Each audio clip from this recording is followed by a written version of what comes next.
Okay, kids, sometimes things happen in the real world that's described as a cause and effect relationship. You might ask, well, what is a cause and effect relationship? A cause and effect relationship is when one event happens and another event happens because of that. Sometimes you might hear it as a domino effect. When you knock one domino over, they fall. And things happen because of what you started. I'm going to show you some examples, and I want you to determine what the effect would be. As you can see for the first one, Elizabeth hadn't finished her math homework all week.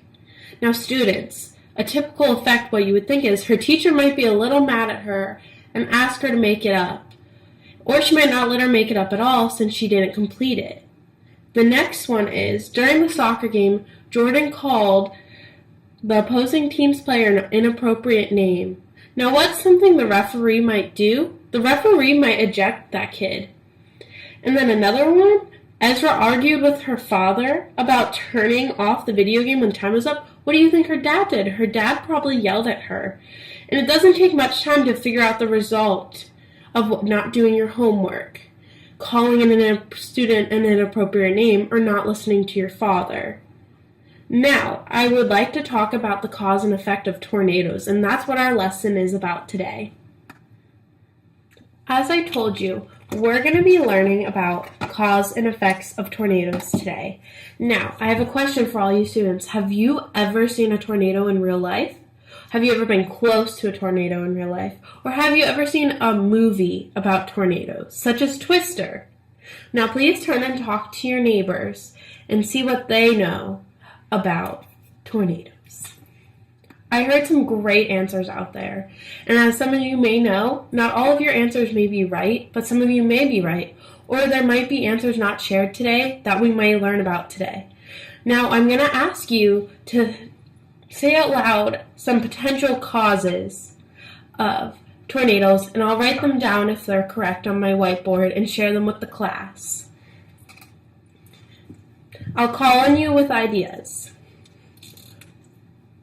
Now, Jen, you said warm air always seems to happen when tornadoes are around. I think that's a great key idea to keep in mind. I'll write that down.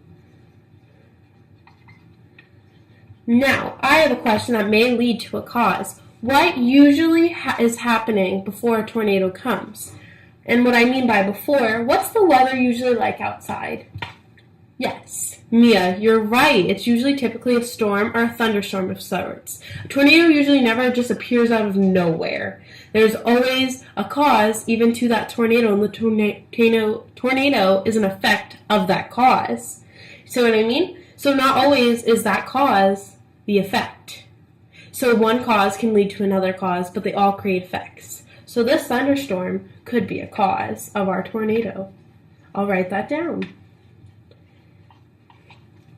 All right, John, and you always said you noticed how when a tornado comes, the air's spinning.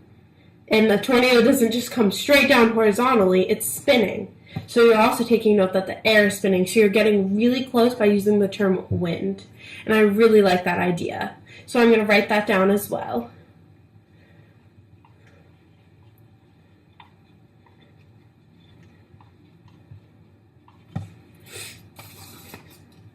So, as we discussed already, there has to be typically warm air around, a thunderstorm occurring, and the air is rotating, or the wind is rotating, as you would like to discuss.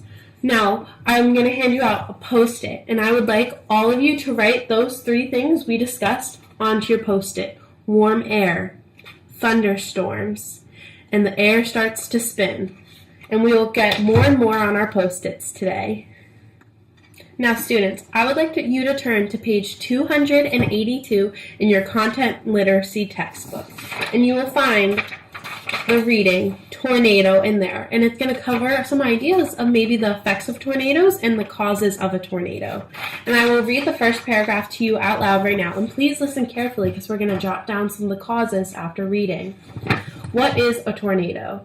A tornado is a violent rotating column of dark, cloudy air extending from a thunderstorm to the ground.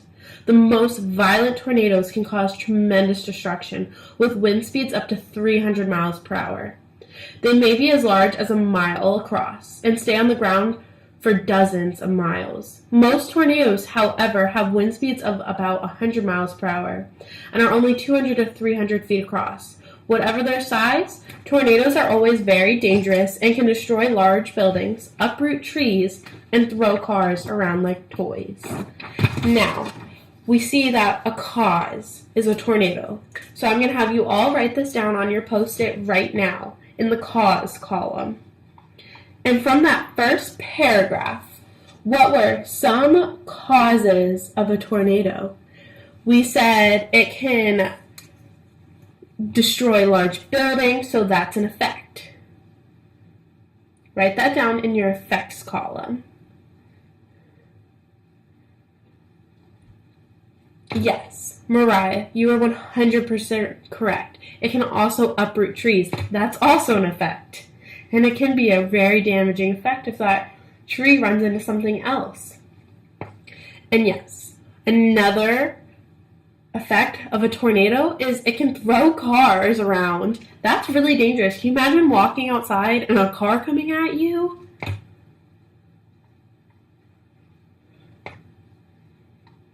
So on your sticky note, you should have this after our class discussion thus far.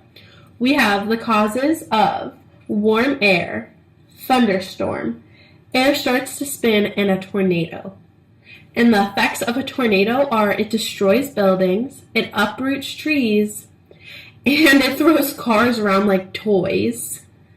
Now, what I'm going to do is we're going to look back at our paragraph on tornado.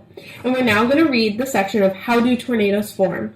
I'm going to read this out loud to you again as class.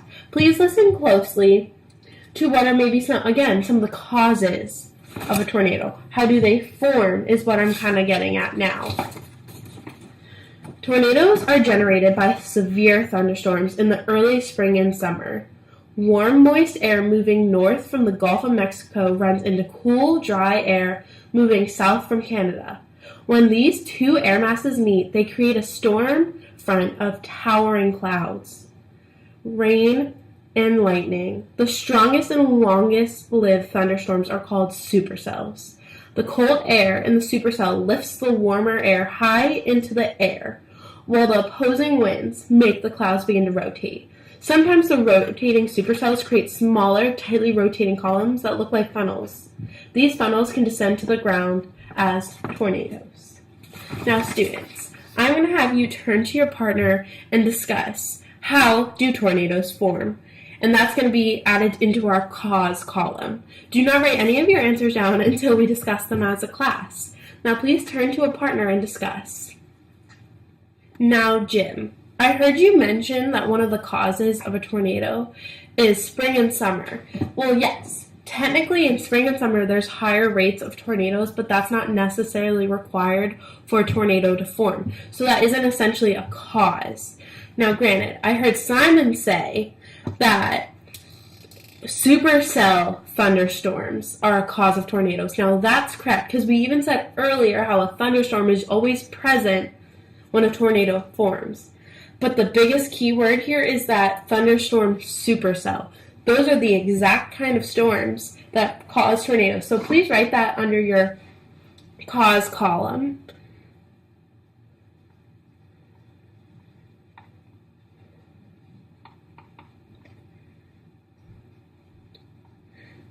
Now, one of the causes was a thunderstorm supercell. But what is the effect of that? The effect is spinning winds form a funnel, which will essentially become our tornado. So I want in the effects you to write forms a funnel. A funnel from spinning wind.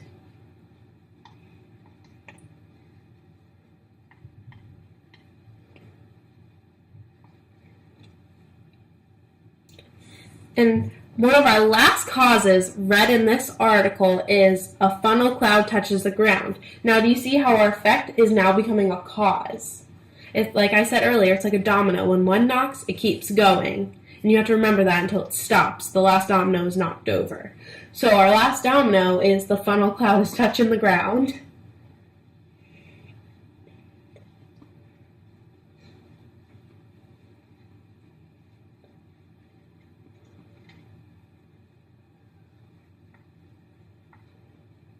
Now, what is the effect of our funnel cloud touching the ground? It's a tornado. We officially have our tornado.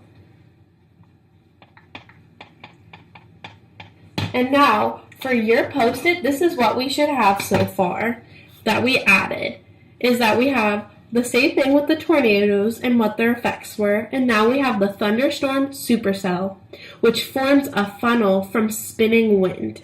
And that spinning wind, then as it reaches the ground, becomes a cause, which leads to our effect of finally having a tornado.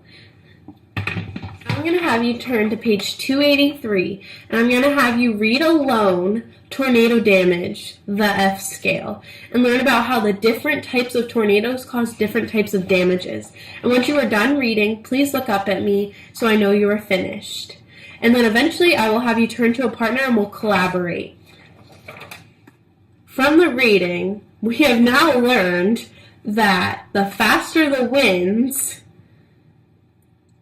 can cause the effect of more damage. So the cause is faster winds create the effect of more damage. Or, as we would probably phrase it in a sentence, is faster winds cause more damage. And then you can see the cause and effect relationship becoming something. And then if you might look, an F4 or an F5 tornado can pick up parts of a house, not just a tree at this point. And it destroys the house completely. That's a really bad effect. So the cause would be an F4 or an F5 tornado, and the effect that it completely destroys a home. So there are some questions you may wonder, like how is this possible? How can you figure this out?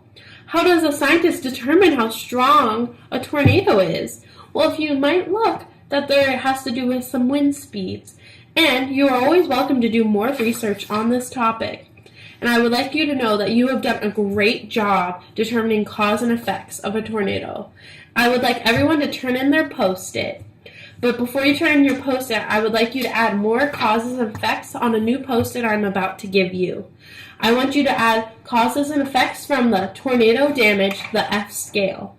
Please organize it the same way. Determine more causes that we did not discuss so far in class, and the effects. You can do the type of tornado, and the effects it causes, or the characteristics of a tornado, and then the effects it causes. But before you turn it in, I want you to come up with at least 4 more ideas on your Post-it that we did not discuss in class. Now, you may be wondering how I'm going to assess my students on their Post-its. Well, I'm going to read their Post-its and look for evidence that my students accurately distinguish between cause and effect. So they know that effect doesn't create a cause. It doesn't go backwards in time. They understand that one thing happens and then that thing following is the effect. I will also make sure that the stated the information from the articles in their own words. So I don't want them copying verbatim from the story. But they should know this by now. They should understand that writing the information in their own words doesn't also allow them to remember the information as well. And I also am looking to see if they understood a simple version of cause and effects of the concepts we studied. Because cause and effects is such a large idea, I want to make sure I was able to break it down enough so I can also see if I can assess my teaching from their Post-its to see if they got the concept I was teaching them. And that is how I will assess my students on their cause and effect of tornadoes.